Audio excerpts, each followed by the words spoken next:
Right, welcome to another episode of the TheOldParatrooper podcast, and joining me today is Falklands veteran and Parachute Regiment legend, Mick Southall.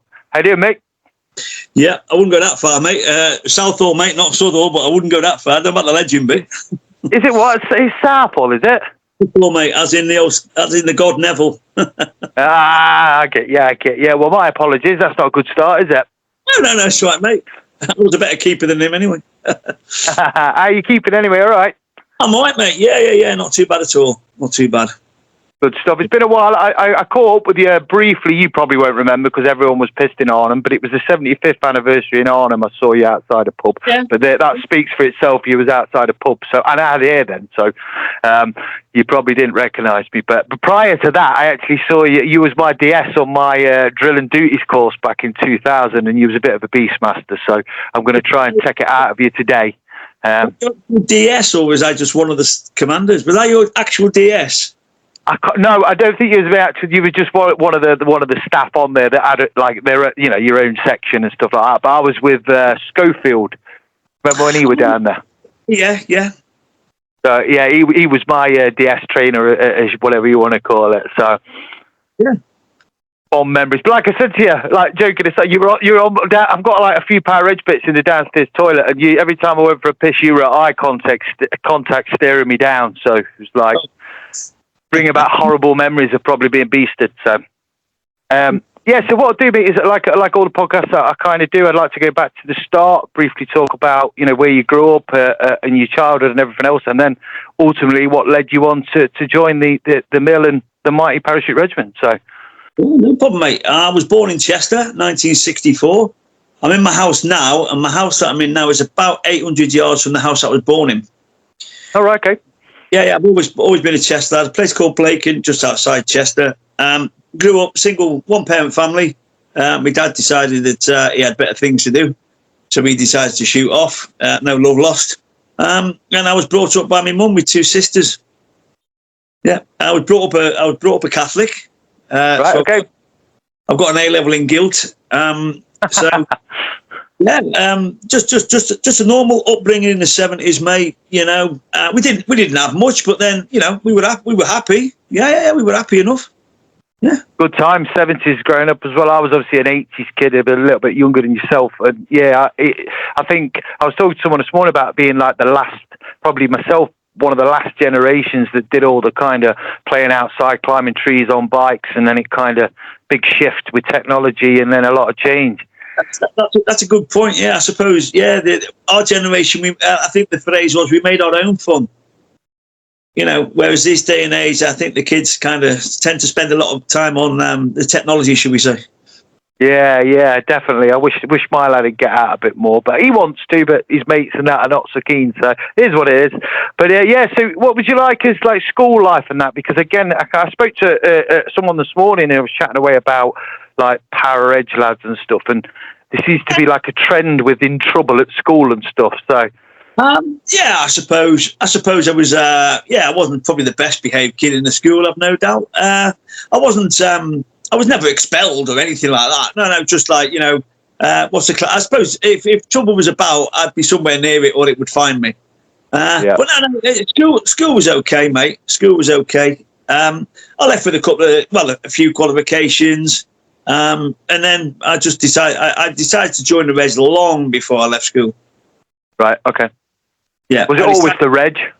Oh God, yeah, absolutely. Yeah. Since my sort of factor, my main factor for joining the Reg was I used to go to the cinema a lot, and in 1976 I went to see A Bridge Too Far, honestly, and that was it. Absolutely. Great film. I'll have a bit of that. Yeah. Yeah, fair play to you. So, did you do anything prior to join? So what you joined at 16 as a boy soldier back then? Was that? I joined in. Got my vacancy in 79 because you could do that then. You could sort of guarantee your vacancy. So I got my vacancy in 79, and I joined up on September the 9th, 1980, and I was aged. I was one of the younger ones. I was aged 16 and like 4 weeks. So 16 and 1 month. Sorry. Yeah. Right, okay, because they changed that, didn't they? You had to be 16 and 9 months, I think, later on, didn't you? Right, okay. Yeah, there was some guys there that were almost 17 and that, but there was a number of us. I was amongst the youngest, one of the youngest in that. So we had 3 platoons joined up. There was probably about, I would say, about maybe 100 in each platoon. Right. Yeah. So three main platoons. It started 1, 2, and 3 platoon again after 47 and 48. It went back to 1, 2, and 3. Right. And I was in 3 platoon with Ozzy Owls as a platoon sergeant. Bit of a legend, top man, brilliant bloke. We had Andy Trigwell, Colin Denham, and Tom Camp as our full screws, and Neil Young as our platoon commander. I've got quite a good memory for stuff like that. Yeah. Well, you don't forget your depot staff. I still remember who mine were as well. Yes, good, mate. They were all good character builders, mate. Yeah. So you would have gone through obviously depot in the shop, yeah. Yeah. Would have been Browning Barracks, mate. Yeah. We had the juniors had the 2 blocks. I'm assuming you went to the same place. So in the depot, we had the sort of recruit blocks, and then the 2 junior blocks were to the right next to the gym. Yeah. Well, I didn't join till sort of late 90s, 97. So I was obviously, the basic was at Lichfield, and then phase 2 was at Catterick. But I did about 18 months in the shop when I went to Para before we went to Colchester. So I know the shop. But so I'll be honest with you, mate. I genuinely don't know. I genuinely don't know when they actually moved the basic training from Aldershot to Catterick. I didn't know it was 1997.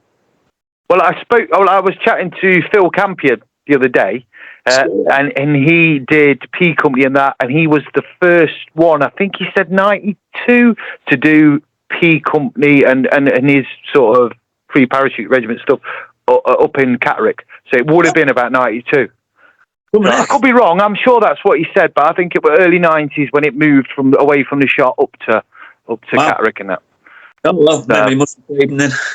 Yeah. So how did you find depot? I mean, this is a silly question. Most people find it fucking hard. I found it hard at first. I found it really hard at first. Like I say, luckily I had a great platoon sergeant, Ozzy Owls. I still speak to him now. Absolute legend. Guided us. Didn't do the bullying palaver. The full screws were okay. Like I say, character building. I know there's a thin line between that and bullying. It was mostly character building. And Ozzy Owls kept a good key on it. But no, I found it quite difficult, I'll be honest. I'm not going to lie. The first sort of like 3 or 4 months, I was probably the problem child for Ozzy, if I'm honest. Right, okay. Yeah, well, it's like the age you're at. I joined at 17, and again, I found it really, really difficult coming through depot. But I think the younger you are, it can be a bit of a shock to the system, can't it? So it was a massive shock, mate. Yeah, I don't think, me personally, it's an old phrase, but I don't think there's no such thing as a switched on recruit. So anyone who says they went through the depot and never had any problems, I challenge that.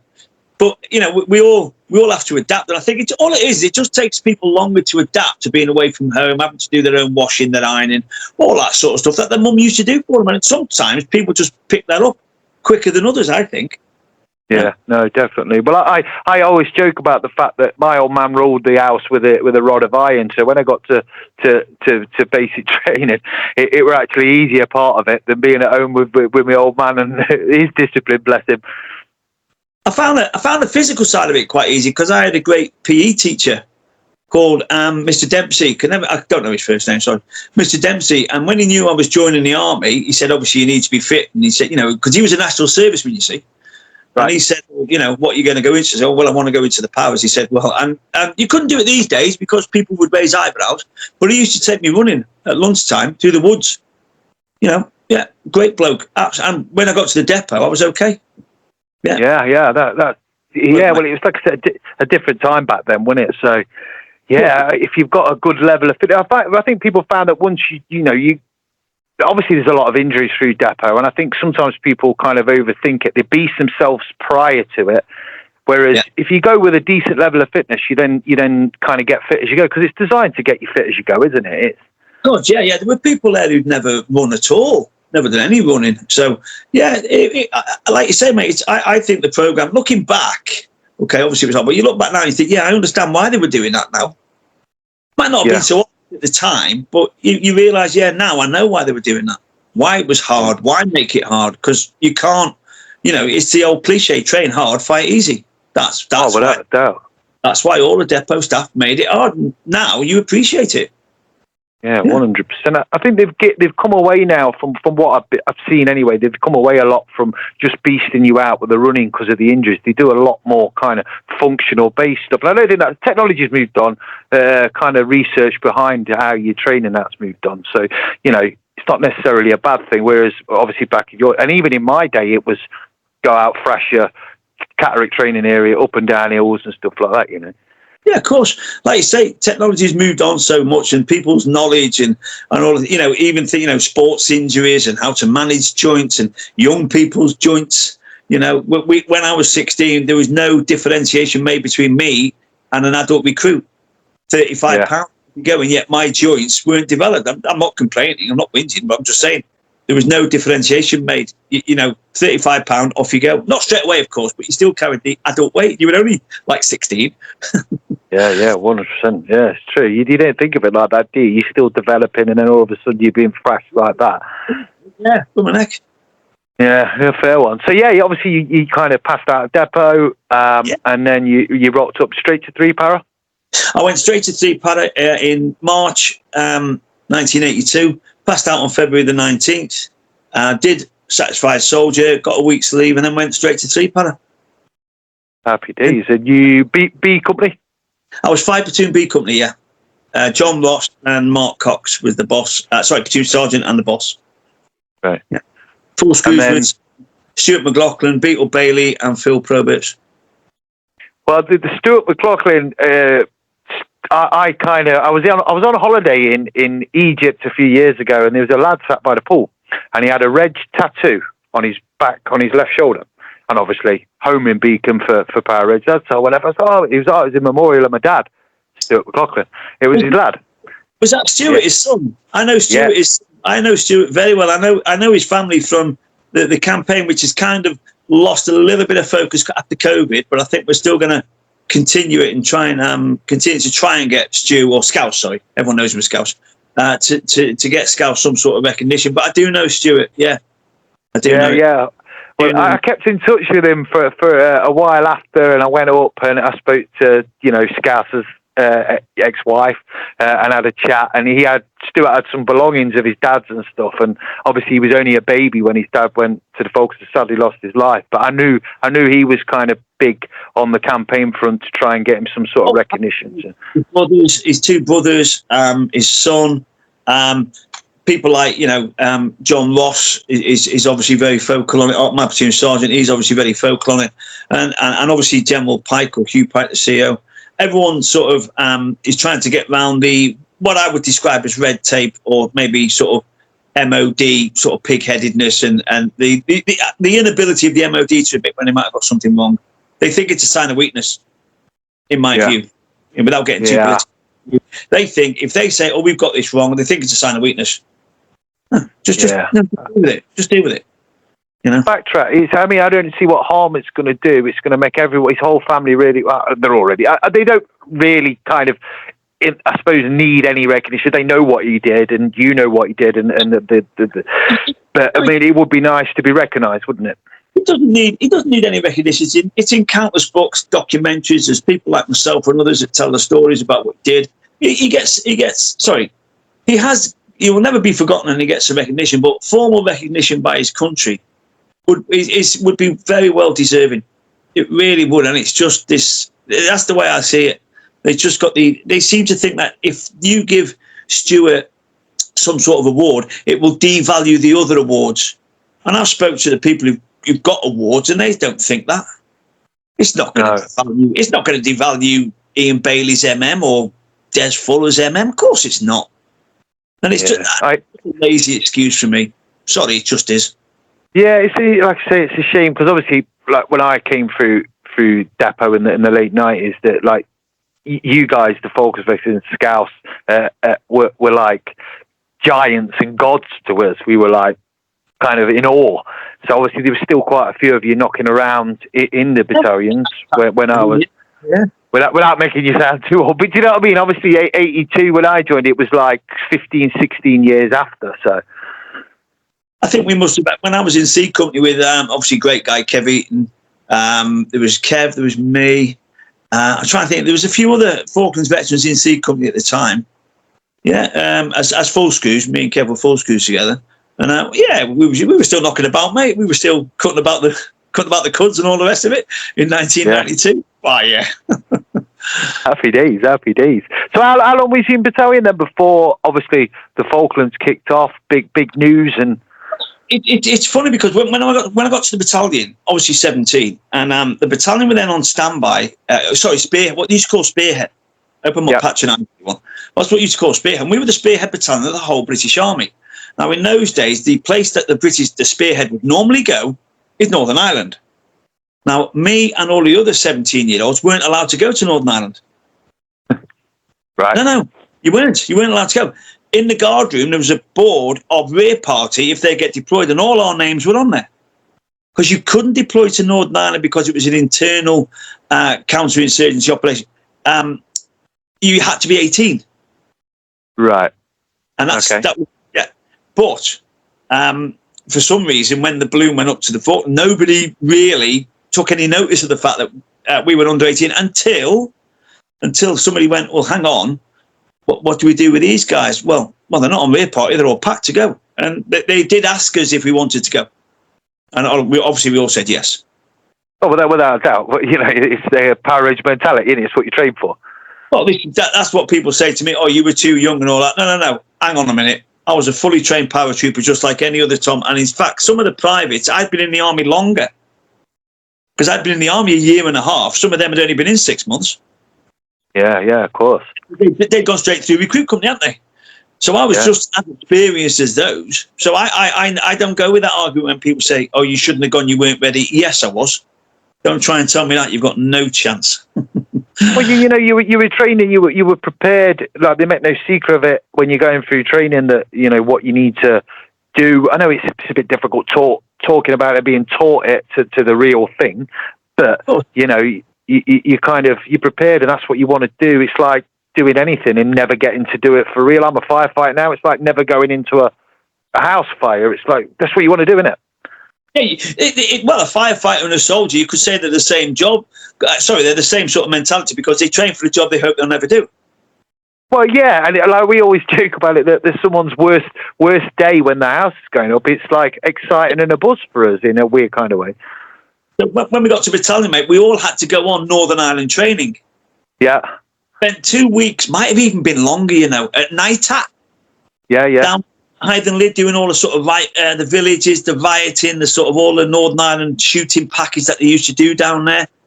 So we were down there for about 2 weeks, and then literally, did we have a long weekend? Yeah, we had a long weekend. Then we went back, and then on a Friday the balloon went up. I was in my bed when somebody came in. I can't remember who the COS was. It might have been Lenny Carver. He could correct me on that. And it's got me in, and I was in the office ringing round people to tell them, get back to Tidworth or get back into barracks. We were supposed to be confined to barracks, but you know what the blokes are like. Yeah, I do, yeah. Whatever. There was even a sign on the station at Waterloo, so you can find to camp, but we know you're going home, so put a sign on the station to tell them to come back.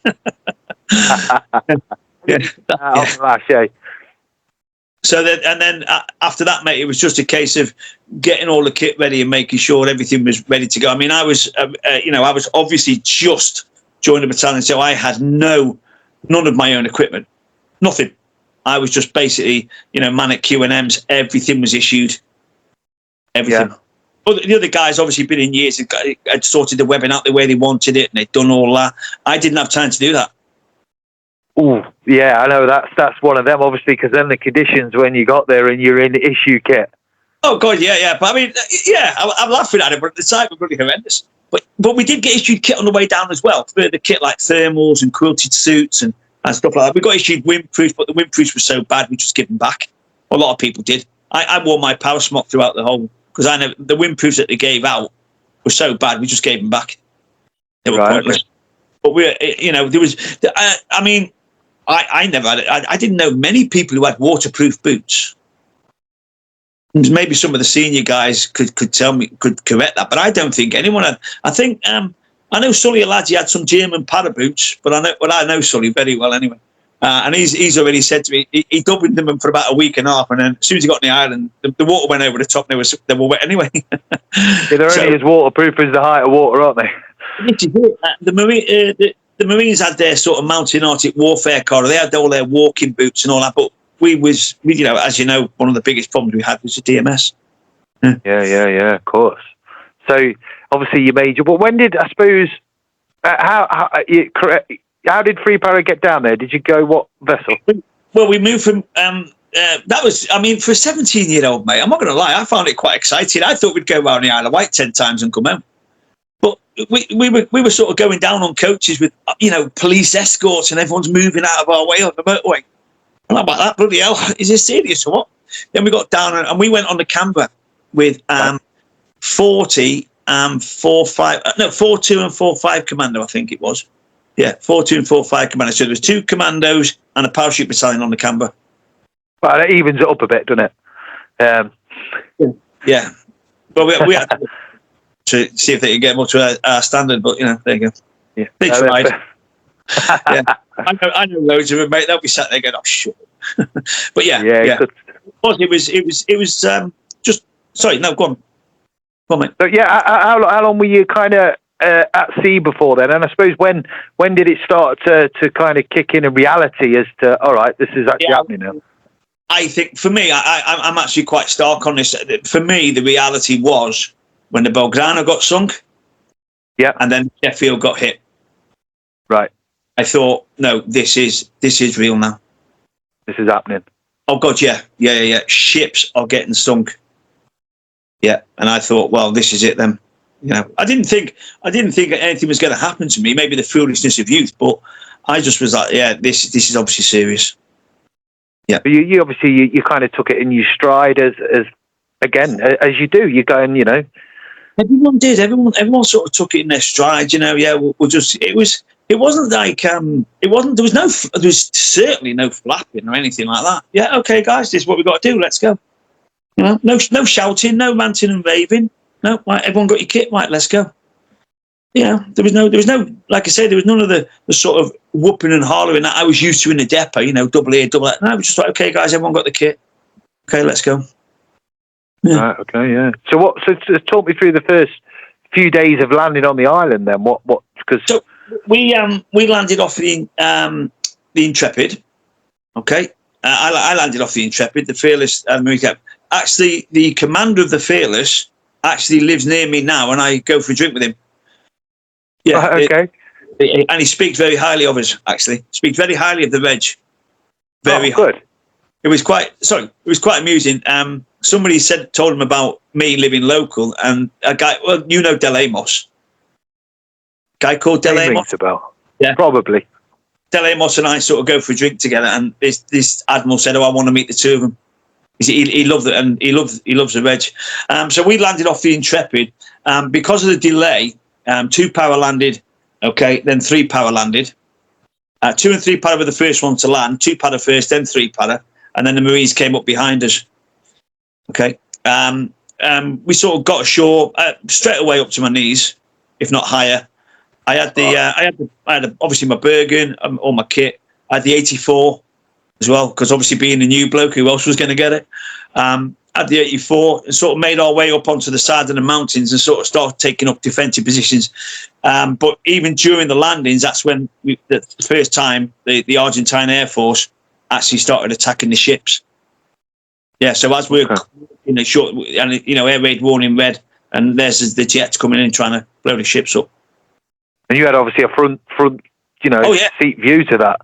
Oh, absolutely, yeah. It wasn't long before they started. They knew exactly where we were, and they knew what they had to do.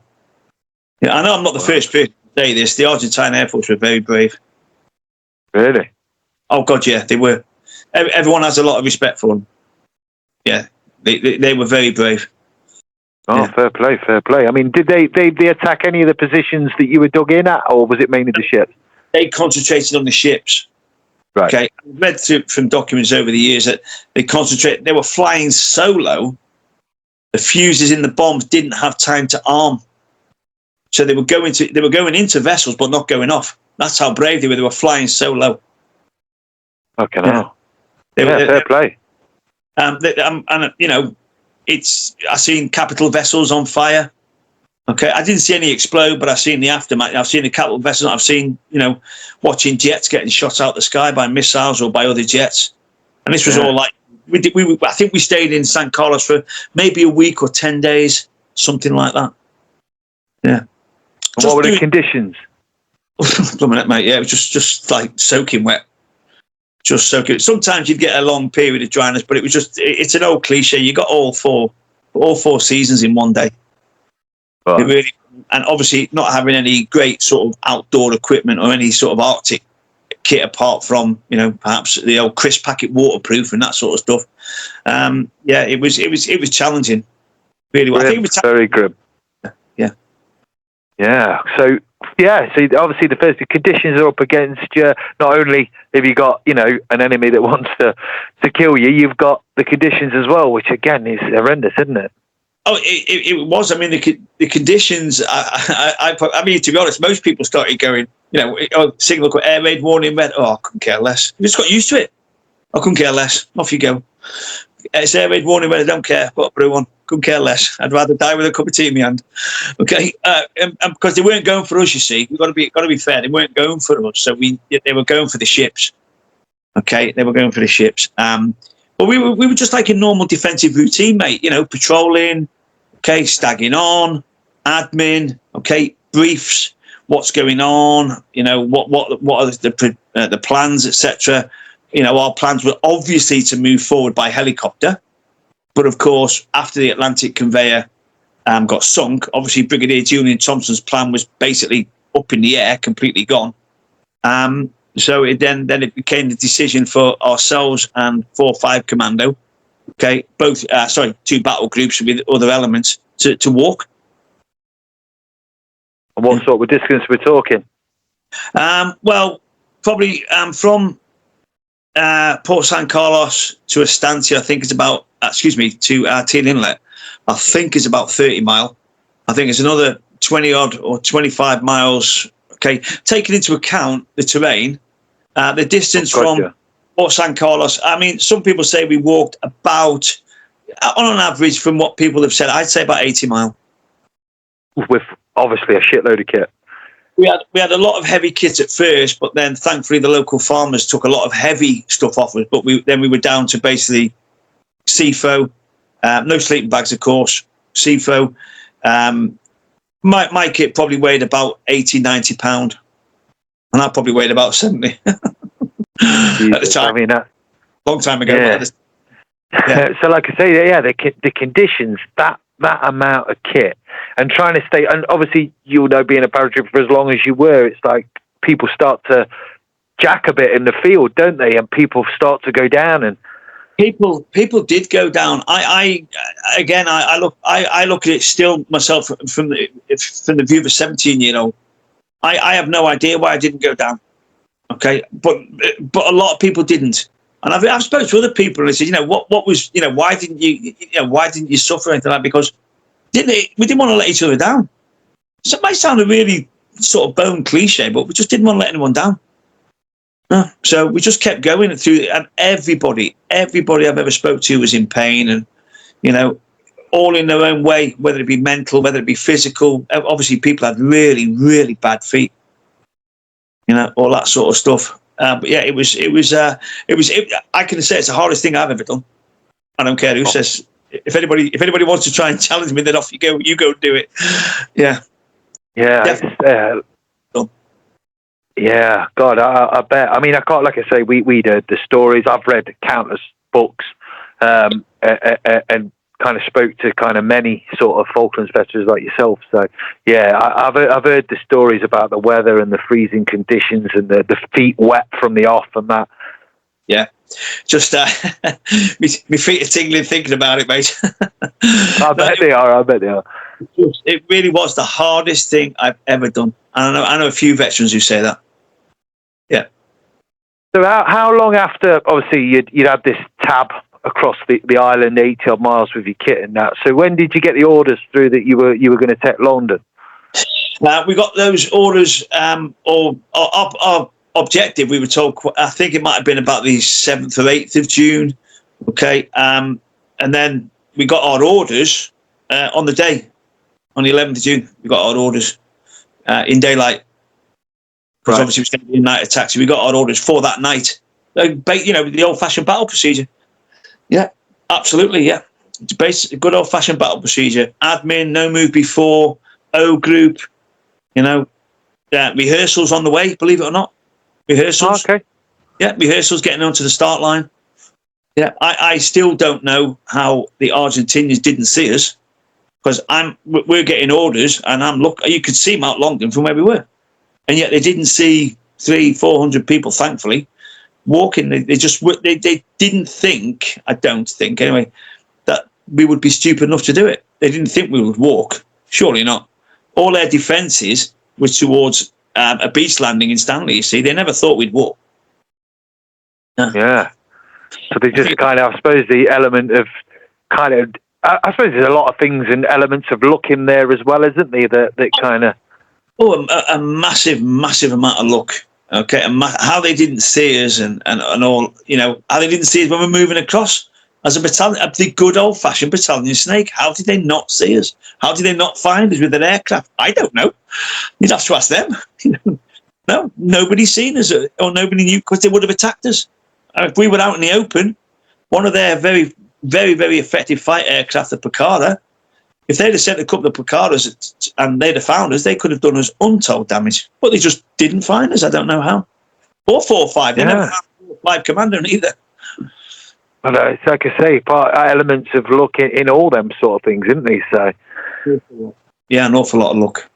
Yeah, definitely. I mean, because obviously Para got rumbled by the BBC, didn't they, because of Goose Green and stuff like that. So, yeah, Para set off in their own direction to obviously. There was political pressure because ships were getting sunk, and I think Mrs. T and obviously the British public as well. They wanted a victory. So Para were obviously dispatched to Goose Green, and obviously any Para veteran is far more qualified to talk about that than I am. Yeah, I've only heard stuff. Although I did walk over Goose Green last year with a couple of Para veterans. I wouldn't. I couldn't comment on Goose Green. Was it as flat as they said it was? Oh, good Lord, yeah. It was. Again, how they managed to do it is quite tremendous. You know, can I just say, we were down there together. The 3 Para lads were looking at Goose Green saying, "How did you do that?" And the 2 Para lads were looking at 3 Para, going, "Well, how the hell did you do that?" I don't know. You know. I know. Well, there's an element. Yeah, well, there's an element of like you're fighting uphill up a mountain. Yeah. But you've got lots of cover. Yeah, there's a common denominator, mate. We both got the same colour berry on, in my view. That's how we did it. Sorry, that's how we did it. Yeah. If it had been the other way around, we'd have took Goose Green and they'd have took Longdon easily. Yeah. Yeah. Yeah, absolutely. So, okay, so 8 hour, you're on the start line. What's going through your head? Is this now? It's on. Yeah, this was. I would say probably the I wouldn't say the only time, but probably the time I was the most scared was on the start line, because the sun. Excuse me, I do apologise. The moon was shining so brightly you could literally see the silhouette, like a sort of old-fashioned medieval castle in front of you, and the moon's behind it, and it was eerie. And then, of course, someone came along, I don't know who, and somebody said, "Fix bayonets." And I was like, "You're fucking joking." I thought, "Oh, God." Yeah, it never occurred to me. I don't know why. Fix bayonets. I thought, "Christ, I'm going to have to use this thing." And then we were just told, "Advance." Yeah. The good old-fashioned start line. Extended line, advance to contact, let's go. Fuck yeah. Well, a lot of tactics, I don't know how true it is, but a lot of kind of tactics that, certainly coming through depot, all the tactics that I did were based on sort of the stuff that you did in the Falklands, and it got drilled into us about the Falklands and everything else. Oh yeah. It was. I mean, it used to be when I joined. It was the gun group, and the section 2 IC with the gun group would go into the high ground and cover the sectors they're moving in, and then we moved after the Falklands to Charlie and Delta fire teams. Yeah, that's right. Yeah, we moved to the fire teams, and obviously we got the new weapon and all that with the LSW, and that's how the tactics changed, because they realised that the battles in in the Falklands were basically fought by sort of smaller groups of small, the phrase, small groups of determined men working together. You know, privates leading privates. You know, I'll come on to that later. But we only had one NCO left. God, yeah. We only had one NCO left. So it was grabbing private soldiers and saying, "Let's go." Oh, well, I famously or infamously, if you like, it was all silent up until sort of Brian Milne trod on a mine. Until Brian, he was about 50, maybe 75 metres to my left, started advancing, and of course we heard the bang of the mine. Obviously, you know, Brian was very, very badly injured, and everyone could hear how badly injured he was. Okay, and then we got the command run. So I did. I had the 84 still, and I found myself on my own. I got separated. Okay, so I'm sort of moving through the rocks, and I seen these people in front of me, and I sort of put my head round, and they sort of engaged me, but hit the rocks in front of me. So I thought, I best not ask them where B Company are, because they look a bit pissed off with me. So I think I'll go the other way. And for about, it felt like an eternity, but only for about 5 or 10 minutes, I was separated from my section and my section commander, Court Bailey. Ian, Beetle Bailey, yeah. So, and eventually I caught up with them. Yeah, but it was a bit of a chaotic couple of, probably only about a minute, but it felt like about a day and a half. I was like, where the hell is everyone? And finally, it's dark. You're getting fucking shot at. It's gonna make, and you're 17. I mean, 3 things there. Yeah, but it was just. I better. To be honest, mate, I was more concerned about the bollocking I was going to get for getting lost. Yeah, fair one. I was like that. I'm not bothered about you, mate. Because actually, commander's going to kill me. Get fucking shelled when you got to Stanley. Yeah, put me on the shell or something. But yeah, I eventually caught up with my section, and we started to move forward. Then, and what happened during that part is that 5 platoon got split up, you see, into 2 smaller groups. One under John Ross and one under Scouts McLaughlin and Beetle Bailey. So we got, it's a big, massive rocks, big wall of rocks, and 5 platoon were either side of it. So we were sort of, you know, obviously we got split up, and my section with Court Bailey, and Scouts, we started going through what used to be called, well, what is now known as Grenade Alley. And the Argentinians were above us and were dropping grenades on us. But that's why I got called Grenade Alley. But they were forgetting to pull the pin. That does help. Until somebody up there decided to, you know, hold a weapon handling test, and then told them to pull the fucking pin.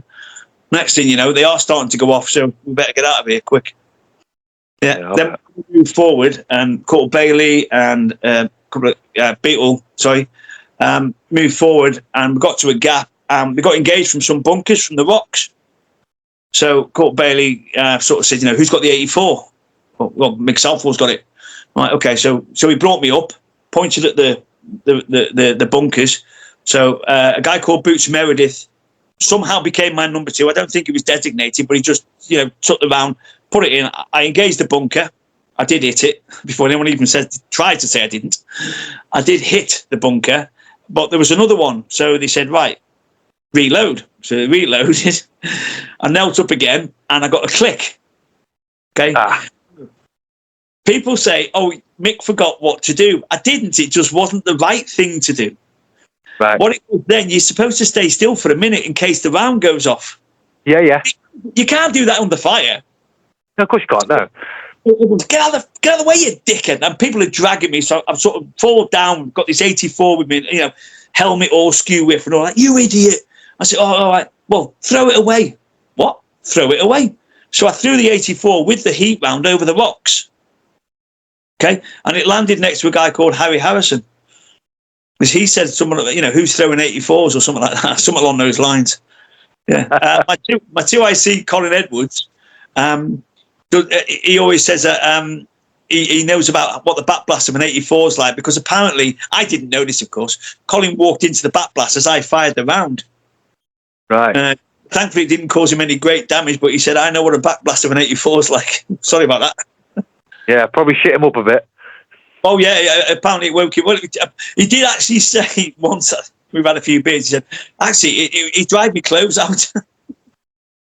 A better way of drying them out. Yeah, God damn, yeah. So yeah, obviously then you're pushing forward. You're pushing forward, and eventually we got linked up with 4 Platoon. With obviously Mr. Pickerdite, Sergeant Mackay, and some other guys. We kind of then formed what you might call a sort of super platoon of, a platoon and a half, so to speak. But what we didn't realise when we got to 4 Platoon is how badly, they'd actually been hit. They got hit quite a lot. They had a lot of casualties and dead. Okay, so we sort of like start to supplement each other, and then Scouts was making sure that everyone was doing something. While Sergeant Mackay obviously carried out his action. Right. Yeah. Okay. Yeah. Yeah. Yeah. Did you witness that, or? Yeah. So talk me through it. He kind of charged a. He went down for the recce. Okay, and obviously he got hit. Right. Sorry, Mr. Bickerdike got hit and said the platoon's yours, and him, Beetle Bailey, a guy called Roger James. They decided to turn it into an assault. Okay. Now, when they went round the rocks, then I'd lost it. Then I'd lost them, if you know what I mean. Right. I'd lost them.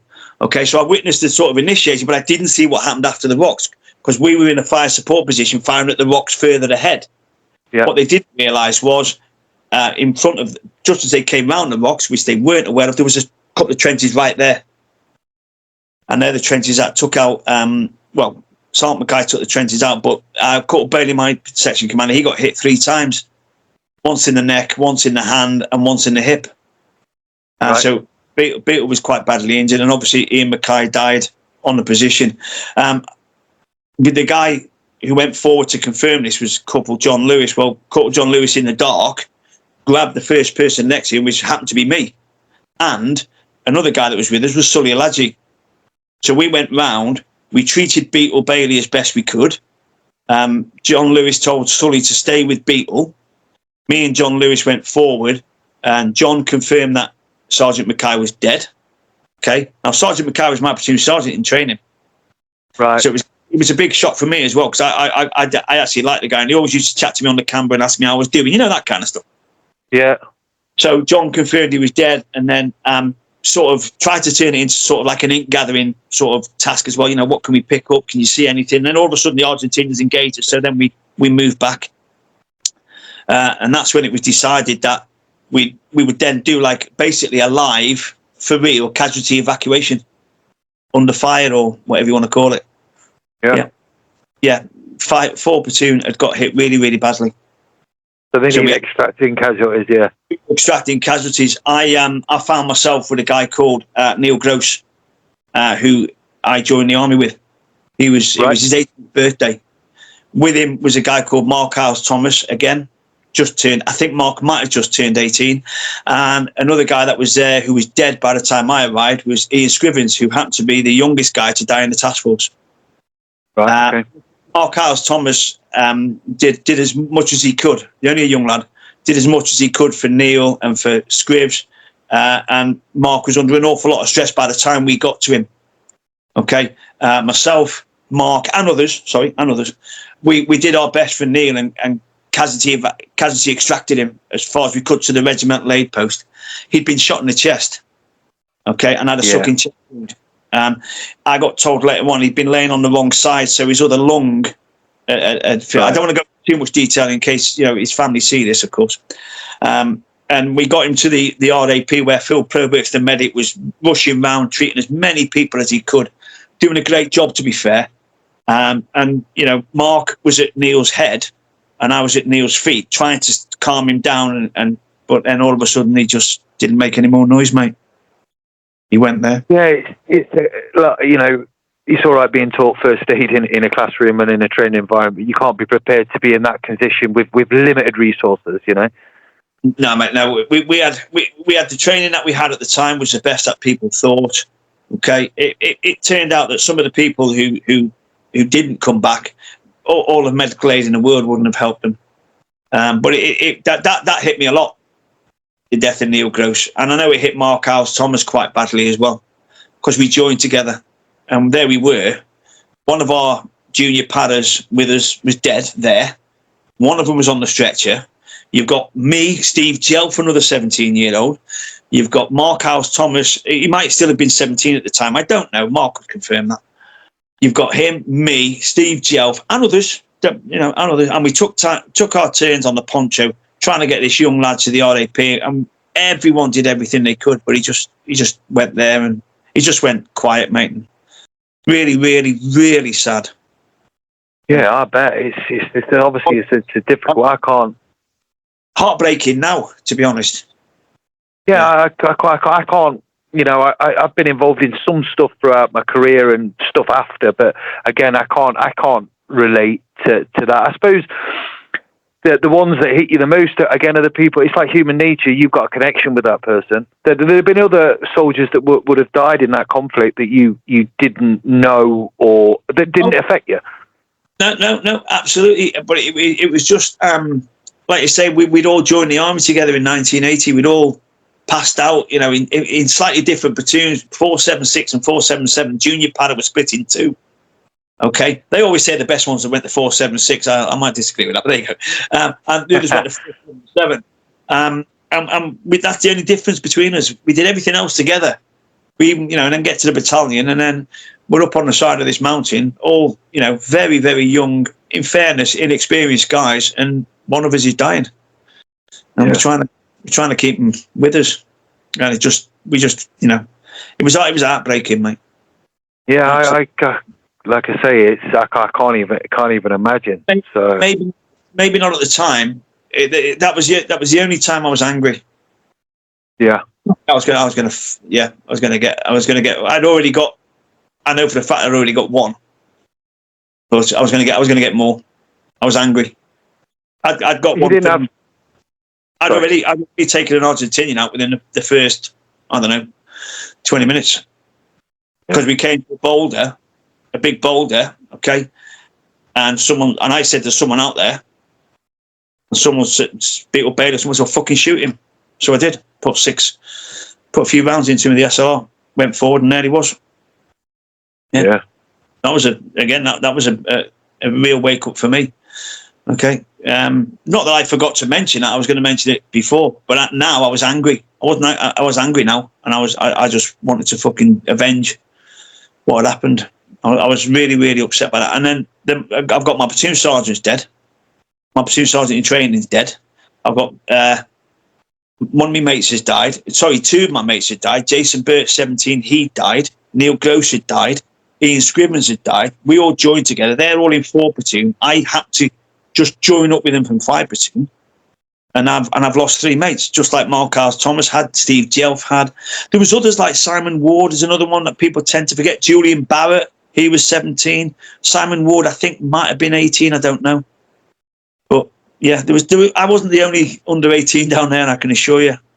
No. Yeah, I suppose the mad bit is, you know, when you see 17-year-olds, 16 and 17 and 18-year-olds now being a bit older, you kind of look back, you look at them now and think, fucking hell. So I'm trying to kind of get it in my head that, you know, these people, you're that age in a situation like that, it's bonkers.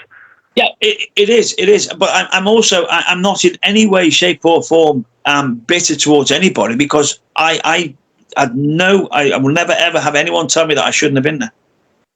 No, I think for me, I should have been there. I'd earned the right to have been there, just like anyone had. Yeah, that's the way I look at it. No, absolutely. Like you said, you joined the military. You joined a unit that, let's be honest, if it's going to go to a conflict, it's going to be one of the parachute battalions along with the Royal Marines. So yeah, you're gonna embrace it and do it. And as you did, and you probably didn't have time to. You were so focused on the task at hand when these people were sadly losing their life that you probably didn't have the chance to mourn right there. You bottled it up and then dealt with it after. It was literally a case of let's go. You know, I just picked up. It wasn't my own. I just picked up a weapon, and then B Company were told to push on down the sheep track. We got into the bowl, then we were told to go down the sheep track and try and push on from, you know, that way. And it was a ragtag sort of group of B Company, Signals Platoon, anyone that was available. We would B Company just keep pushing on for as long as we could. Yeah, well, the best laid plans, on paper, when you're getting your orders, are brilliant until it goes noisy, and then you're on pitch black darkness, people everywhere, fire coming from all angles. What do you? Yeah, it's a very old-fashioned cliche, but everyone is a link man, telling people what's going on. Sometimes the sections and all that started off okay, but when you start getting split up, I ended up in somebody's section that I ended up in another section. I ended up under the command of a private soldier. I ended up under the command of, it was really, really weird. Yeah. Organised chaos. Yeah. It's the fog of war. I think it's just a fog of war. But everyone knew what they had to do. So it was a case of, blah, blah. Well, we can sort that out later. We need to keep going. We need to keep pushing on.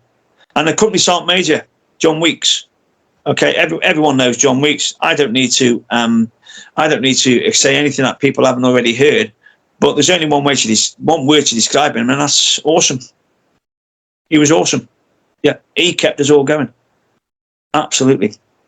Yeah, he's very well thought of by us. Well, that's what you need. You need a leader like that that's going to motivate you in times like that. It's more important than ever that they're gonna, because if you see them in shit state, or them showing emotion, or them losing then it has a knock-on effect, and that's in a lot of roles when your leadership roles. Of course, yeah, absolutely. You're quite right. And I used to make this point clear to people when I was ever training them, whether they as recruits or as NCOs. Yes, you've got leaders, but you are, it's a stupid thing to say, but you are only one bullet away from promotion. For sure, yeah. Yeah, so, don't think, when you think, it's only the two I see and the corporal need to know what's going on. No, they don't, because mine wasn't there, and we had to carry on. Yeah. Yeah, I bet you did, yeah. So, obviously, you've done kind of quite a large-scale evacuation of the injured lads, bless them, and then you've pushed on, and what's happened from there, then? We pushed on then from excuse me, I just switched that off. Excuse me. From the bowl along the tank track, and this is where we got sort of ambush front. Basically, two guys ran down with FNs and just unloaded 2 magazines down the column, down the file. They killed one guy straight away, a signaller called John Crow, and they injured about 5 or 6 people, including my Section 2 IC, Lenny Carver, one of my section commanders in Junior Para, Graham Eaton. They all got injured in this ambush. Myself, not when I say myself, I followed Dom Gray and Ben Goff. I went with them to try and catch these guys who'd done it. When we came round, they engaged and they hit Dom in the head, went straight across his helmet, and he sat in the open. And they were just about to engage him again. And this is not my words; this is somebody else's words. Somebody just came out of nowhere and pushed him into cover. Well, that was myself. Everyone says, well, if it wasn't for that, they would have shot him. So, and he survived from his injuries then as well. He survived from his injuries. Yeah. Absolutely, yeah. So we did that. Then obviously B Company were told to move back to the bowl. The sun was starting to come up now, if I remember rightly, when we were in the bowl, and that's when B Company were considered not a spent force, but had to have time to reorg. So to carry on with the assault, because there was still about 1.5 kilometres to go, A Company took over. Right. Okay. Yeah. A Company. I remember. I didn't know him at the time, but a guy called Ned Campbell was a Lance Corporal in A Company, and he was told to come into B Company and get all our ammunition and all our stuff because A Company were going to take over the assault. And they ditched their webbing. They found out from us to ditch the webbing and just take what you need in your pocket so you can move quicker. Yeah, makes sense, I suppose. Absolutely. Yeah. Okay. I think I might just be about to get attacked by a dog. Maybe not. What's he doing? Yeah, he's out there. No, he's not coming in. No, he's here. Okay, just let him go, please. Thanks. Yeah, he's all right. Okay. All right, yeah, see you now. All right, yeah, sorry. My dog's just come in. He goes mad. All right, calm down. What is he? He's a beagle. Oi, come here. Oi, come here. All right, calm down. There you go. Oh, he's beautiful. Who's that? Lemmy? There you go.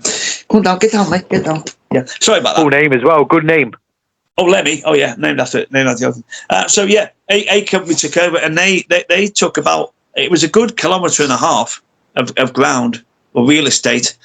Then once the position was sort of confirmed as taken, then we did, again, good old battle procedure. We reorg, received orders for counter-attacks if there was one, sorted people were promoted in the field. Yeah, Lance Corporal Goff, I remember being one of them. Lance Corporal Phillips, who was, I'm sure he was promoted. Steve could correct it, because he was 5 platoon's radio operator. So he was promoted, I think. And I know Ben Goff was. And I think a couple of other people promoted because we had no NCOs left. 5 platoon had one junior NCO left and a sergeant. They'd all been injured or killed. All of them. Yeah, that's crazy. So you've lost your kind of... Yeah. Scouts were still with us at this stage. Scouts McLaughlin was still with us. So I just slightly go back on myself there. At the end of it, we had no one left. But at the moment, we still had, at this stage, we had Scouts McLaughlin, we had Colin Edwards, and we had John Moss as NCOs. And then obviously the guys got promoted, and we had Mark Cox as our platoon commander. We still had them. And then we had to reorganise the platoon, into, if we had to go again, for instance, if we had to fight in Stanley. And then we're on the mountain, sort of reorging, resupplying, POW handling. Yeah, of course. Yeah. There's a couple of pictures of myself handling POWs. Taking them down to the RAP. So now that's where we had a blue on blue with the RAP, myself and Sergeant Des Fuller. We had a blue on blue because we didn't know who they were. They didn't know who we were. So we started engaging each other. And thankfully, common sense prevailed. And then we sort of found out, that it was 3 para, we're 3 para, blue on blue. It was literally a case of Des Fuller said to me, put your berry on your rifle and wave it. So I waved it, and then the firing stopped. So we were being engaged by our own people. Then the artillery started from the Argentinians, because I've read about that. Yeah, they had a forward observation officer on Tumbledown. Right. Okay. The guy could see Longdon clearly and was bringing in the artillery very accurately. Now, during the artillery, this is where other casualties happened. Young Grant Grinham in my platoon got injured. Andy Stedman got injured. Anyone else? I think Teddy Mulgrew got injured. He may be able to correct me on that. And then Scouts McLaughlin got injured. And he got a really, really bad injury on his shoulder. Okay, I only got a fleeting glimpse at it, I will be honest. Okay, but it was a bad shoulder. There was a lot of blood on his smock, and then he had to be ordered to go down to the RAP because he wouldn't leave. He didn't want to leave. He didn't want to leave his lads, I don't think. Physically, you will do it, but on the way down, unfortunately, he got hit by artillery again. And that's what that unfortunately what done for him. So where was the bit that I've read, kind of the stuff that inspires you, where he kind of allegedly, you might be able to shed some light on it, where he stood up on the rock and the rounds were wanging past him? Oh yeah. That was I would say that's at the beginning. I mean, I do remember him shouting it, but I will be honest, that is a little bit hazy. But I do remember the one thing I would say is people say they heard that. I maybe didn't. Or if I did, I don't remember it. But I do remember the only voice I heard, or the vast majority of the voice I heard was his. The primary voice was Scouts McLaughlin all night. Get this done, get that done. Get our blokes back. The evacuation of the fire. Get our blokes now. Yeah. So, and everyone listened to him. Okay. Not because he was, there's no getting away from it. He was a hard man, but I always found him a fair man. Okay. But he was also a very, very well respected soldier. Not just because of his physical attributes. He was also a well respected soldier, mate. Yeah. Yeah. By everybody. He did a lot of stuff prior to the photos, like undercover stuff in Northern Ireland and stuff, I believe. I don't know that. I've heard those stories. I've heard that he did selection. Something went wrong, but he was invited back, which I believe is quite rare for those guys to do that. Somebody else could confirm or deny that, but I have heard that. It's quite rare for him to invite you back. Okay. But yeah, he was very well thought of. Yeah, really well thought of. Yeah, I bet. So yeah, I suppose. Well, moving on from kind of, A Company took over, and then you kind of, where did you go from there? Did you advance on? So the battalion now are on Longdon. We took it. We secured it. Okay. The following night, of course, 2 Para, with 3 Para mortars in support, and with the Blues and Royals, they took Wireless Ridge. Yep. And Scots Guards took Tumbledown. Both 2 Para and Scots Guards. They kind of, what's the right word? They kind of get forgotten. The Battle of Wireless Ridge. They did really, really well. They don't need me to tell them that. But the Scots Guards get forgotten. Yeah. Tumbledown was a serious battle. It really was. Okay. I wasn't in a position to watch the attack on Wireless Ridge, but I could see Tumbledown. Yeah, and that was a serious battle. But they kind of get forgotten because they weren't part of 3 Commando Brigade, and everyone, you know what the media are like with the Commando Brigade. They sort of always, put them at the front, and poor old Scots Guards, I think, get forgotten. I've spoken to a lot of them. Not forgotten by us. No. They did a great job. Yeah, but you're right there, because like I've obviously heard of the Battle of Tumbledown and stuff like that, but it was certainly Goose Green and Longdon were the ones that always seemed to stand out and got talked about a lot. Yeah, they are. I suppose Goose Green because it was the first, and of course they lost the commander, and Longdon was because I suppose the amount of casualties, probably give or take a bit, between 80 and 100 guys died on Longdon, give or take a bit.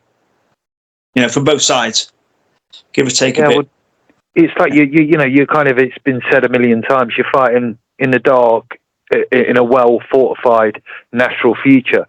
It's like your worst nightmare, isn't it? That you're attacking. So somebody said to me that you can do. We go on ranges all the time, and live firing is fantastic, and everyone should be doing it. It's brilliant, and the guys still do it, and they're brilliant. But there's no range in the world that could have prepared you for Mount Longdon. No chance. You can't run a range with that environment or that real estate. You can't run a range like that. So there's no way of knowing what the tactics will be. Right flanking, left flanking. You've got people, as with the guy at the beginning, he popped up about 6 feet away from me. Yeah, and well, thankfully, but unfortunately for him, I was just a little bit quicker than him. Right, so you can't train for it, can you? You can't expect. It's all like your enemy's so many meters in front. You can't account for people popping up from hidden positions and shit. It's impossible. Many. I've heard many stories about people saying they went past positions and didn't even know they were there. Yeah. And had to go back and clear them. And sometimes, of course, the Argentinians were happy for us to go past them, because then they came out in the daylight to surrender. Because, right. Some of them, they were conscript, but some of them didn't want to fight, but a vast majority of them did want to. That's another thing that's very, very, very disrespectful about the Argentine forces, that they didn't fight. Yeah, they did. They had as much belief in what they were doing as we did. Yeah, of course they did. That's been said a lot, and I have read that in various things. But again, you're going to get so many different, and that's why it's great talking to guys like yourself, that you can get sort of that true sort of reflection of being there. Because I'm one for, I don't believe fuck all that's put in the media, because most of the time it's bullshit, and that stems way back from years and years ago. So to hear it firsthand. Yeah, it is, and it's just that it's just kind of disrespectful to them. I've seen on documentaries of, an Argentine soldier who was so upset he burnt his little flag because he didn't want it to fall into the hands of any British, and when he burnt the flag, he cried because he was as dedicated to his cause as we were to ours. It's very insulting. Well, that's not patriotic. Yeah, that's patriotism. That's patriotic. Very. To think that somebody from Argentina doesn't love their country, well, of course you do. So do we. Yeah. No. Well, you both believe you were fighting for something right, weren't you? So. Absolutely. Yeah, absolutely. So fair play. So, after, obviously, you got shelled. Again, I have read about that, and that sounds like, I think you've commented before saying that I've read it. I think I've recently, was it in 3 days in June? I've got that side of me, by the way. It's on the table here. I've read a kind of, you've wrote a few snippets, or there's a few paragraphs from yourself in there, and it kind of, one of them is that was the worst bit for you, you found. Oh, the artillery, I think most people found it really, really scary. I know I did. I found it because there's just no predictability. You know, you didn't know where you could hear it, and that was, to me, one of the scary. You could hear the three guns firing, so you knew what was coming, and then the next thing you'd hear that sort of whistling as it comes in. Yeah, it was, and it was what they call a creeping barrage. I know everyone knows what that is. You know, add 10, add 10, add 10, drop 10, drop 10. Yeah, getting closer. The aerial photograph of Longdon is just nothing but craters. Wow. Yeah. 36 hours, pretty much constant barrage until somebody, I don't know who, I got told it was SF or somebody, went in and took the guns out, blew the guns up. You know, for that. I believe it was somebody from, you know, obviously the Special Forces went into Stanley and blew the guns up and stopped them firing, because they were causing us quite a lot of difficulty. Well, I can imagine. It's horrid, that, and it's like it's indiscriminate fire, isn't it? Yeah, you just don't know where it's going to land. It did kill about 3 or 4 people. Yeah, a young Craftsman Shaw, the young Corporal Scott from the Royal Engineers. I'll just make sure that I've got his name right. I do apologise if I've got it wrong. But he was killed, Royal Engineers. There was people badly injured by the artillery. Yeah, losing, you know, unfortunately limbs, etc. The artillery was very, very accurate and really effective, I thought, anyway. I still think it now. You know, you don't need to be a military strategist or expert to know that if you've got 3 guns firing with 10-metre spaces for something like 36 hours, eventually they're going to start hitting people. Oh, they're going to start causing casualties. It's inevitable, isn't it? Yeah, absolutely. Yeah. So obviously you kind of had 36 hours of shelling, and then after that, did you then move off Longdon? Then, as the final mountains were taken, Mount Harriet and Mount William, I think, were the last one to be taken. Okay, and obviously 2 Para were on Wireless Ridge. The Gurkhas were, I believe, on Mount William, or maybe the Welsh Guards, or Mount Harriet. And then we were told to start advancing on Port Stanley, and we were supposed to be prepared for a fight, so a February fight in Stanley. So I remember walking off Mount Longdon with some webbing. I probably wasn't my own. Some webbing. I had an SLR, had an SMG on my back. I had 2 66s. I don't know how many grenades I had or how many magazines I had, because we thought we were going to fight for Port Stanley. Then we were told to go firm when rumours started that there was white flags above houses, and that's what rumours said. Go firm, let's confirm it. And then it came up that there was white flags flying over Stanley, and they'd actually given up. Yeah. How did that feel? That was a weird feeling. I bet almost a sigh of relief, or oh my God, the relief was sort of, you know, palpable, I suppose, amongst everybody. And then it was like, Christ, I've survived. Yeah, I've survived, and you know, I don't mind saying this. I sort of glanced back and I said, a lot of people haven't, and that's when it hit me about the young guys going. That's when it started to hit me then. Well, you've kind of come to you've slowed down. Adrenaline's dropped. At that big adrenaline rush, you're still ready to go. You're still sharp as you can be. You know, you're up for it. You're motivated. Then all of a sudden, stop. So what you put to the back of your mind while you're doing stuff, now you're sitting there and, you know, make your weapons safe and all the rest of it. Oh, it's over. All right, okay. And then, of course, those thoughts at the back come to the front. And I do remember just having a glance back and having a glance over and seeing the other units moving. Yeah. Strange. But then there's always a humorous side to things. Then 2 and 3 Para were told to go firm. And I've been told this from some rather high-ranking individuals. We're told to go firm to allow the Royal Marines to be the first ones into Stanley. I don't know who did it, but somebody started a race, and all you could see is maroon berries legging it. I know 2 Para say they were first in. 2 Para were first in at the race course, I believe. Some other people can confirm that. I'm sure it's a race course. They were the first in, and then 3 Para were, you know, legging it, trying to beat them. But 2 Para got in first. Then 3 Para. And then I think it was about, I don't know, 8, 12 hours later, perhaps, then the Romanese walked in.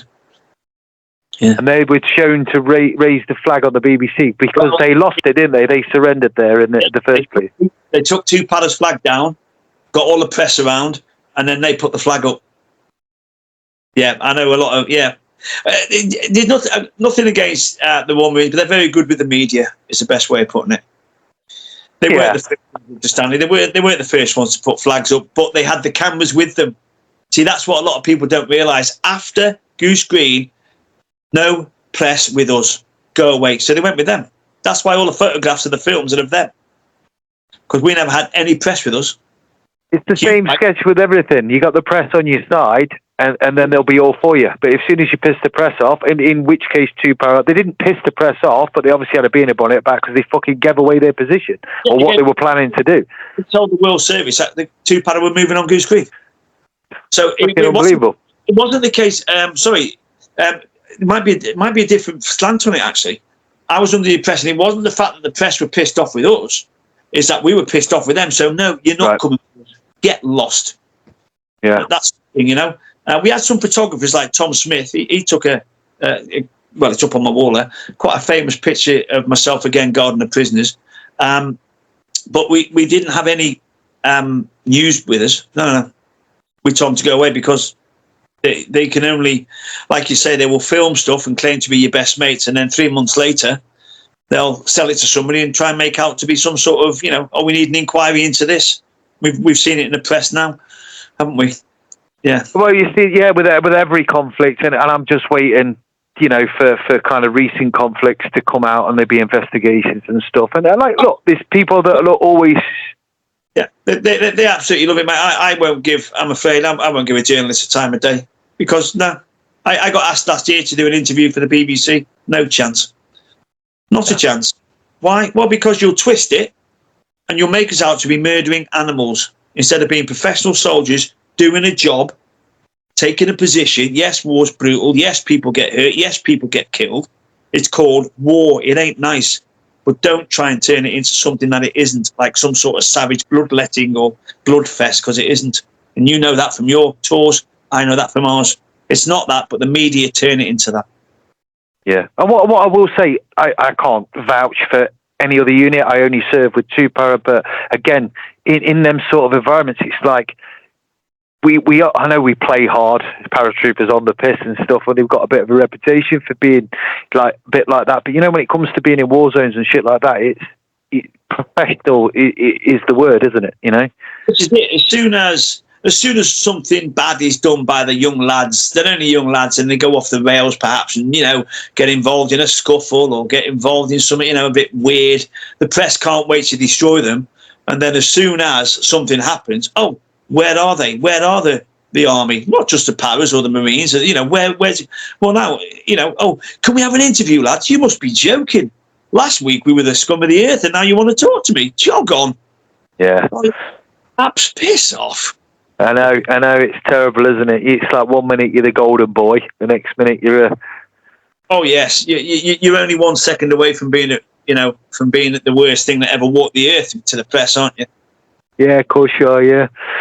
So I suppose on that point, you've only got to look at the furore that still surrounds the Belgrano, but no one's bothered about the ships we lost. No. Even though the captain of the Belgrano has since stated he would have sunk it. He knew what he would have sunk it. Yeah. But no. Oh, we shouldn't have done this. We shouldn't have done that. Behave yourself. Yeah. But it would have been all right to sink the Canberra with us on it. Oh, that'd have been okay. But you sank an enemy ship. You're a criminal. Fuck off.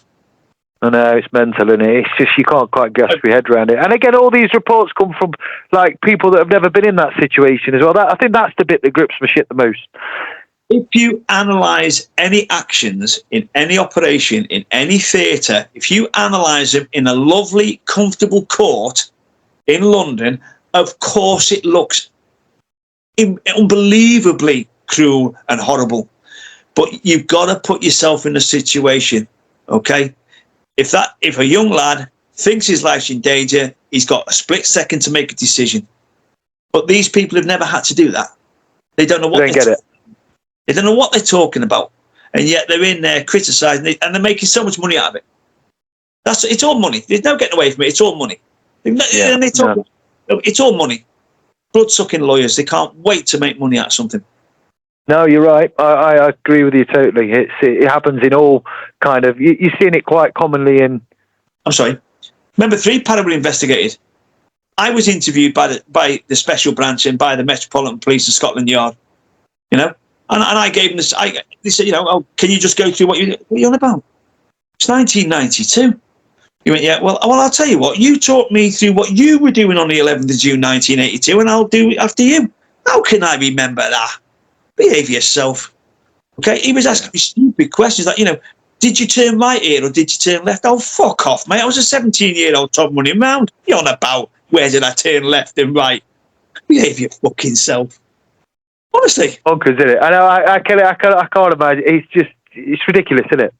At this stage here, was you looking this way or that way? Fucking give it a rest, mate. Because I can remember that when I've got rounds coming down on me, you know what I mean? Oh yeah. I was doing sketch maps as I moved. You fucking idiots. But there you go. Mind mapping it, of course. Yeah. Sorry, yeah, go on. So obviously, you Stanley, you come back. How did you decompress? I mean, there wasn't such a thing, was there? You kind of, I've read quite famously again that people within 24 hours, people were home in a local pub. Well, we got dropped off. We landed at Bryce Norton. I should know where that is. Landed at Bryce Norton. We got put on coaches to go down to Tidworth. Weapon bundles, put the weapons back in the armoury. A young lad called Andy Andrews, really, really nice lad in B Company. Unfortunately, didn't get to go to the Falklands. He was kept back, so he was there to collect the weapons. Really nice lad, Andy Andrews. And then we were told to go home, but we couldn't go home because the trains were on strike. Oh, nothing new there. So we got given bus tokens. So leg it down to the bus stop. Last bus has just gone. Oh, you fucking joking. Oh, no, it's absolutely true. And then a guy called Scouse Lloyd, who'd been in my trench, or I'd been in his trench, should we say, in 82, in 5 platoon, in the Falklands in 5 platoon. His mum and dad had come to collect him, and he lived in Liverpool. So he gave me a lift home. But, all this is true, but 10 miles, 5 miles, whatever, out of Tidworth, the clutch burnt out on the marina. I'm sure it was a marina. The clutch burnt out. So the AAK came out. Now, Gaz's dad and mum and dad, lovely people, they didn't have recovery. So this guy said, it needs a new clutch. And his mum just said, blooming heck, mate, we're just on our way home. From where? Oh, these 2 lads have just come back from the Falklands. He's trying to get them home. That's my son and that's his mate. Really? So he went and got a truck and drove us all the way to Chester, all the way to Liverpool. I think he changed a truck at Birmingham, but he drove us all the way for nothing. Okay? Wow. With the car on the back. We never had recovery. He goes, come give a fuck, get me a truck. And he drove us. And they dropped me off at a big set of lights in Chester, and I walked down to a pub called the Bridge Inn. Now, for years I thought it was called a Wheat Cheap, but it's not. It's a Bridge Inn. And I walked in there, and it was about, it must have been about 8, 9 o'clock. Well, it must have been because the 9 o'clock news was on the BBC. And I was stood there, and I said, can I have a Coke, please? So I'm stood there, and I'm having a Coke, because I just rang a taxi to get me home. And I had an SS Canberra T-shirt, sweatshirt on. A bit bone, I know, but it was the only thing I had. So and they mentioned the Canberra on the telly, so this barman's like that. Where'd you get that sweatshirt, you?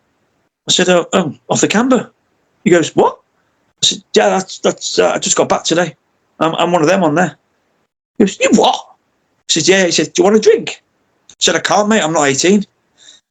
He went, you fucking what? I said, I'm not 18. He goes, you are joking. I said, no, I'm not, mate. I said, I'm not 18, so that's why I've got a Coke. I have a day off. So he got us a drink, got us a couple of drinks, and then I got a taxi home. And to be honest, mate, I was all up. I was genuinely up for it. But the taxi driver sort of pulled up outside the house, and there was just too many people there for me. Really? I went, keep going. And he carried on. He said, is that you? I went, that's me. They're all waiting for me. He goes, he said, why? Have you just got out of jail? I went, so I've just come back from the Falklands. He went, oh, bloody hell, mate. I said, do us a favour. He said, what do you want to do? I said, oh, can you take it down the bike? He said, oh, go on, I'll come down. And he came in. I'll never forget the guy. He had a Ford Granada. That's how I remember it. Lovely Granada. And he had a drink with me in a pub. And he just said, do you want to have another go? I went, yeah. So I went back up there, and then I sort of got ready for it then. I was just taken really by surprise because I couldn't see my house to people, and I just didn't need it. It's going to be a bit overwhelming. You're dealing with all sorts of stuff. And again, I think, we forget the bigger bit here is you're still 17, What you've just done is stuff that reduce grown men to tears, and you're 17. It was, and that's why I just said, no, carry on, mate, carry on. And anyway, I had an interview with a local paper, okay, and I reckon it took people about a week to change. Oh yeah, really? You weren't a hero for long, mate. Oh, here he comes, fucking war hero. And these are people I was at school with. Jealousy. Oh yeah, some of them joined the army. Yeah, oh, he did fuck all. He was under 18. He did nothing. He wasn't even there. Yeah. Oh yeah, here he comes, the fucking war hero, boring bastard. No big fucking deal. It didn't take long, mate. I'd say a week. How's that? Yeah, it's a week. That is crazy, isn't it? And I'll tell you what, I'm being generous. I'll give it a week. I'm not bitter about it. It's just when people tell me it didn't happen. Yeah, it did. Don't even think about it. Yeah, on you go. Don't get me wrong, mate. Like you say, jealous, not interested.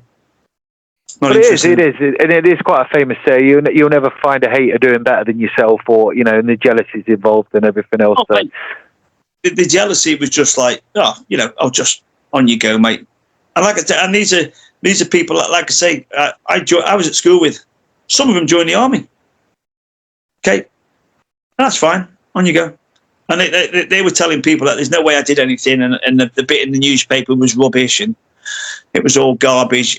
He better never even went there. I bet he got dropped off at Ascension and didn't do anything. Oh yeah. Oh, yeah. That's I'm well and truly over it, mate. Because I just laugh now. I just go, well, there you go. Jealous. Off you go. Well, it's been a number of years, hasn't it? But at the time, I can only imagine you just come back from witnessing and being involved in that conflict to then be people out like literally calling you fucking a liar or he's not done fuck all. Yeah. Oh yeah, blatantly. Yeah, blatantly. I know he's a liar. Right, that's unbelievable. That. Oh no, I'm sure it is. But I tell you what, any of them want to come on here and challenge me for it, and I'll tell them, yeah, you fucking did. Yeah. But like you might not remember, but I'm sure you I do, because it hurt me. It hurt me at the time. I bet it did, yeah. On you go then. Bollocks to you. But never mind. But it wasn't all bad. I got invited to a few things, I got invited to draw a raffle for a South Atlantic fund. I went to the social club in Saltley to draw the raffle, and they wouldn't let me in. Because he said, no, wait, you're a Falklands veteran, mate. I said, yeah, I'm behave yourself. How old are you? I said, I'm 17. He went, fuck off. So, yeah, they were like, oh, in you coming? I mean, Mum was with me. No, this is him. Yeah, he's only 17. Yeah, and some people, how old is he? So it wasn't all bad. No, it wasn't all bad, mate. It's just that some things stick in the mind, don't they? A lot of people really, really, really good to me, but you do. It's like the old adage, innit? You only remember the knob. Well, yeah. The thing is, it's like if you'd have been a 21-year-old or a 22-year-old when you were down south, it might have been different. But like I say, it's because you were 17. People find it difficult to relate to the fact of a young 17-year-old being in a war zone. It doesn't kind of click, does it? It doesn't link up. I still get it now.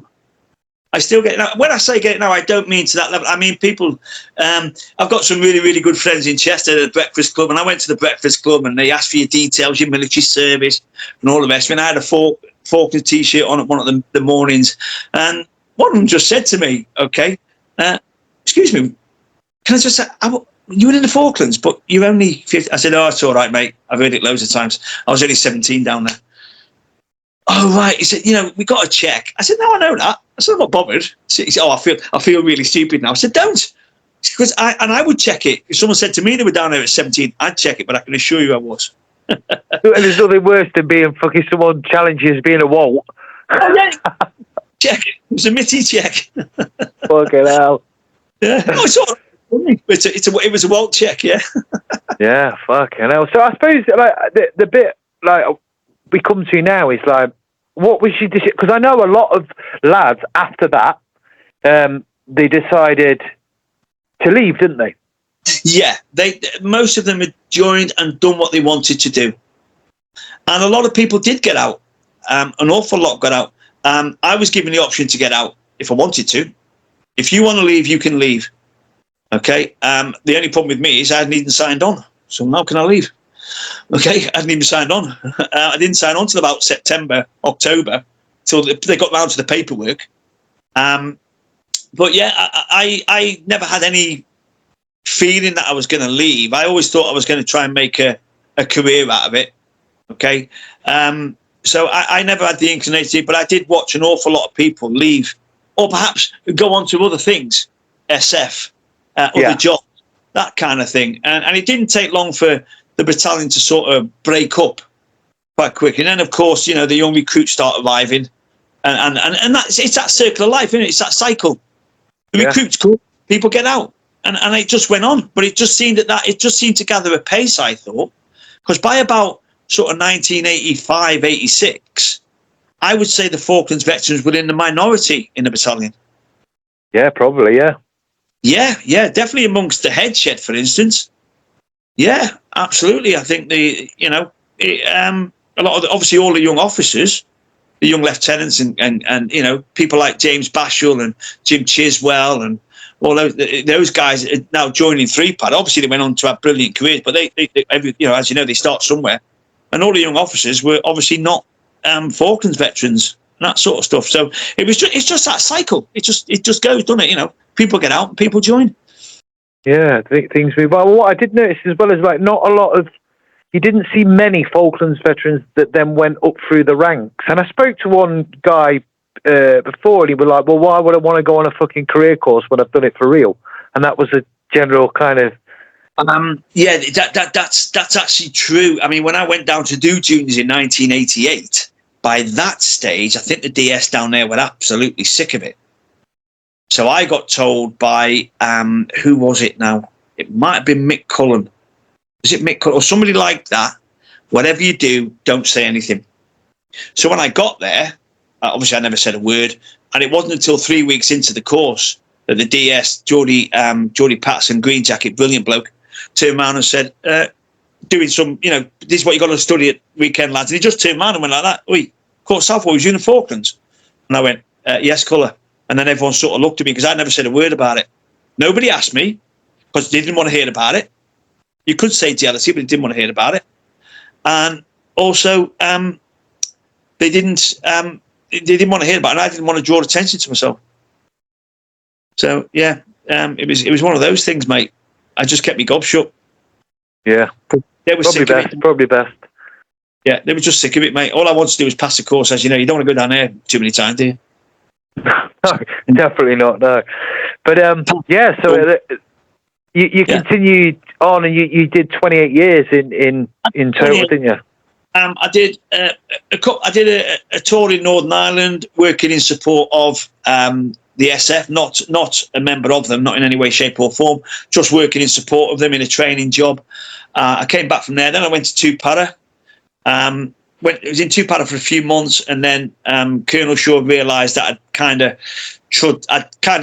I was a full screw for good God, I was a full screw for 8 years. Okay, I did my senior Brecon, but because I did that job, it kind of messed me up a little bit. Came back, he promoted me to sergeant and sent me to Arborfield as a platoon sergeant, the Princess Marina College. It's the Corps, REME, Signals, like their junior. Right. I was a platoon sergeant down there for 2 platoons. Yeah, that was an interesting job. Yeah, some good lads down there. Met some really, really good lads. Some good. I mean, believe it or not, a lot of the recruits that I took through Arborfield, I'm still in touch with them today. Right. Okay. Yeah, they still call me the boss. Yeah. Because they say now the platoon commanders thought they were in charge, but we all knew he was. Yeah. Well, that goes without saying, doesn't it? No, it was. And then came back to Para.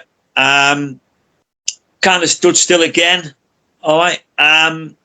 Not gonna whinge or whine about it. Sometimes you're in the right place, sometimes you're not. You know, people went past me. I don't hold them any grudge. And then I went down to Purbright as a DS. Went down there. I know all about that. Yeah, down there for a couple of years. And then just about to leave, James Bashall or General Bashall had said, yeah, no problem, because we'd known each other for 20 odd years. She said, yeah, no problems, Mick. You're out in August. Go and do what you want. Oh, great. So gardening leave, that sort of stuff. I was in the process of doing my resettlement, booking courses. And then I get a phone call and this guy said, can you be in Holland in 2 weeks? We have a long service list job for you. So I went, oh, right, great. So I ended up in Holland for 5 years. Doing the training out there. Yeah, with RAF Regiment guys, really, really good lads. Scouse was one of them. We had a lad called Chris Adams, Mike Landor, AD Shaw, really good RAF Regiment full screws.